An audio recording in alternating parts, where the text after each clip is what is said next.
Mm. All right, welcome to the Master Learner channel. Today we'll be looking at how learning happens. Part 1. Before we continue, let me introduce myself. I am Michael Asiebule. I am your learning counselor. They know me because I create the Master Learner. I want you to know that when you learn or when you read, especially in the classroom, your attempts at mastering what you are taught and or what you read is a process, and today we'll be helping you to understand that process. Let's take, for example, what typically happens in the classroom. When the teacher is delivering the lesson and you feel you feel that you're paying attention, what essentially is happening is that your working memory is in control of that moment.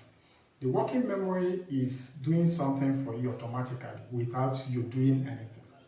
What it's doing is that it's holding information um, in your short-term memory while your brain does the rest of the work, while your brain makes the interconnections, relates information, the new incoming information into what you already know, and also helps you to make meaning of what is going on.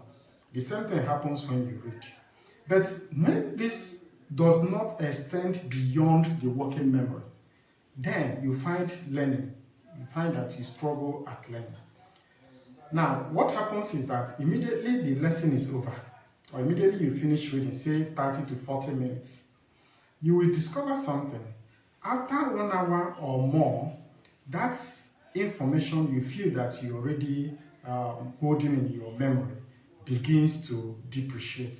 The reason is because the working memory is a short-term memory activity which lasts for minutes, lasts just for a short time. So within the next 1 hour, you will almost forget 75% of that information if you don't do the second thing we have here.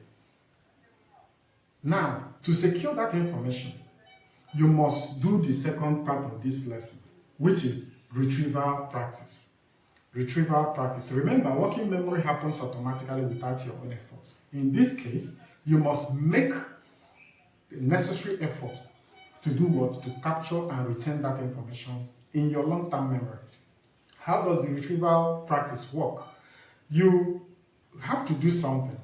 You take your pen and your paper and actively recall on paper while rehearsing what information that came into your mind, into your brain, by writing it down, forcing yourself to recall each detail as much as you can.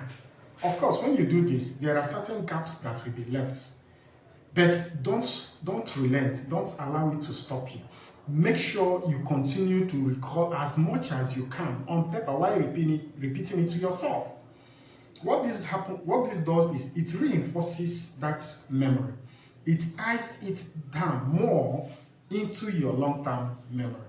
And when do you do this? Immediately that lesson is over. Immediately you finish reading that chapter. You don't lose this moment, because when you do, you will suffer forgetfulness, and that is not what we want. Is that what we want? No, I believe that's not what you want. Now, how do you ensure that this retrieval practice works very well? There are moments you need to repeat it again. In the next 1 hour, you repeat that same process again, and the next 24 hours, you repeat it again.